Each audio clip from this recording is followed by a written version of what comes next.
Telangana website 2026 సంబంధించిన phase 2 counselling లోపల seats increase అయితాయా అనే డౌట్ చాలా మంది స్టూడెంట్స్‌కైతే ఉంది. సో, మనం ఈ వీడియో లోపల డీటెయిల్డ్‌గా సీట్స్ ఇంక్రీజ్ అయితాయా అని చెప్పి మాట్లాడుకుందాం. మనకి ఇప్పటి వరకు ఉన్న అఫీషియల్ ఇన్ఫర్మేషన్ ప్రకారం ఎన్ని నంబర్ ఆఫ్ సీట్స్ ఉన్నాయి ఫేజ్ 2 లోపల అని చెప్పి మాట్లాడుకుందాం. మీకు క్లియర్‌గా అర్థం కావాలంటే ఈ వీడియోని స్కిప్ చేయకుండా చూడుర్రి. అండ్ మీరు ఒకవేళ మన ఛానల్ కొత్తగా వస్తే పక్కాగా సబ్స్క్రైబ్ చేసుకొని మీ ఫ్రెండ్స్ అందరికీ ఈ వీడియోని షేర్ చేయండి. మనం ప్రీవియస్‌గా వెబ్‌సైట్ రిలేటెడ్ చాలా వీడియోస్ చేసుకున్నాం. అండ్ ఫర్దర్‌గా ఏ అప్డేట్ వచ్చినా మిస్ చేయకుండా వీడియోస్ చేసుకుంటాం అన్నట్టు. ఓకేనా? So, when it comes to phase 2 మనకు ఫేజ్ 2 అనేది స్టార్ట్ అయిపోయింది బ్రో. ఆల్రెడీ మనకు 17థ్ జులై నుండి ఫేజ్ 2 అయితే స్టార్ట్ అయిపోయింది. సో, స్లాట్ బుకింగ్ ఎవరైతే ఫేజ్ 1 లోపల చేసుకోలేదో, సర్టిఫికేట్ వెరిఫికేషన్‌కి ఎవరైతే ఫేజ్ 1 లోపల అటెండ్ కాలేదో, వాళ్ళు స్లాట్ బుకింగ్ చేసుకొని సర్టిఫికేట్ వెరిఫికేషన్‌కి అయితే అటెండ్ అవ్వాల్సి ఉంటదన్నట్టు. 17థ్ రోజు స్లాట్ బుకింగ్స్ అనేది ఓపెన్ అయినాయి. 18థ్ రోజు సర్టిఫికేట్ వెరిఫికేషన్ అయితే అయితదన్నట్టు డిఫరెంట్ హెల్ప్ లైన్ సెంటర్స్ లోపల. మనకి ఫేజ్ 2 లోపల వెబ్ ఆప్షన్స్ ఇవ్వడానికి 18థ్ జులై రోజు టైమ్ ఇచ్చిర్రు. అండ్ దాంతో పాటుగా 19థ్ జులై రోజు టైమ్ ఇవ్వడం అయితే జరిగిందన్నట్టు.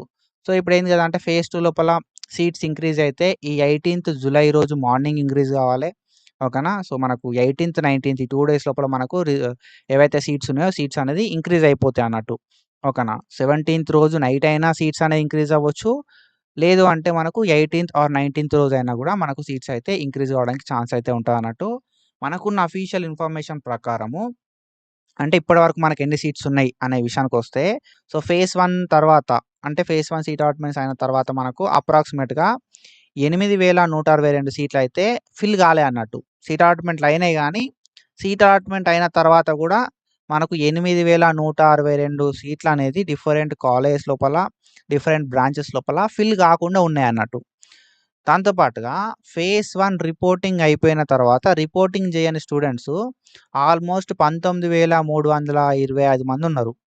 అంటే 19,325 స్టూడెంట్స్ రిపోర్ట్ చేయాలంటే 19,325 సీట్లనేవి ఖాళీగా ఉన్నట్టే. సో, ఫేజ్ 1 తర్వాత మనకు ఫిల్ గాని సీట్లు 8,000 ఉంటే, ఫిల్ అయిన తర్వాత కూడా రిపోర్టింగ్ చేయని సీట్లనేది మనకు 19,000 సీట్లయితే ఉండడం అయితే జరిగిందన్నట్టు. సో, ఓవరాల్‌గా మనకి ఫేజ్ 1 తర్వాత 27,487 సీట్లయితే ఖాళీగా ఉండడం అయితే జరిగింది. ఫేజ్ 2 కోసము. ఓకేనా? ఇప్పటి వరకున్న మనకు అఫీషియల్ అప్డేట్ ప్రకారము, ఇన్ఫర్మేషన్ ప్రకారము ఫేజ్ 2 లోపల 27,000 సీట్లయితే అవైలబుల్‌గా ఉంటాయి బ్రో. ఇది పక్కా, ఇది డామ్ షూర్. ఇది గాకుండా మనకు ప్రీవియస్‌గానే ఒక అప్డేట్ వచ్చింది. ఓకేనా? ఏఐసీటీఈ మనకొక 15,000 సీట్లని ఇంక్రీజ్ చేసుకోవడానికి అడిషనల్‌గా బీటెక్ సీట్లని ఇంక్రీజ్ చేసుకోవడానికి గ్రీన్ సిగ్నల్ అయితే ఇచ్చిందన్నట్టు. ఓకేనా? ఏఐసీటీఈ అనేది ఏం చేసింది కదా అంటే 15,000 సీట్స్ ఇంక్రీజ్ చేసుకోవడానికి గ్రీన్ సిగ్నల్ అయితే ఇచ్చింది. కానీ మన గవర్నమెంట్ దగ్గర నుండి అప్రూవల్ అయితే రాలేదన్నట్టు. సో, గవర్నమెంట్ దగ్గర నుండి ఏంది కదా అంటే ఇప్పుడున్న ఇన్ఫర్మేషన్ ప్రకారం ఒక 3,000 సీట్లకు మాత్రమే అప్రూవల్ రావడం అయితే జరిగిందన్నట్టు. సో, ఇవి మనకు ఫేజ్ 2 లోపలనే ఈ 3,000 సీట్లు కూడా యాడ్ అయ్యే ఛాన్స్ అయితే ఉంటాయన్నట్టు. ఓకేనా? సో, మనకు గవర్నమెంట్ సైడ్ నుండి గ్రీన్ సిగ్నల్ వచ్చింది. ఫేజ్ 2 లోపల మోస్ట్‌లీ మనకు 3,000 సీట్లనేది యాడ్ అయితాయి.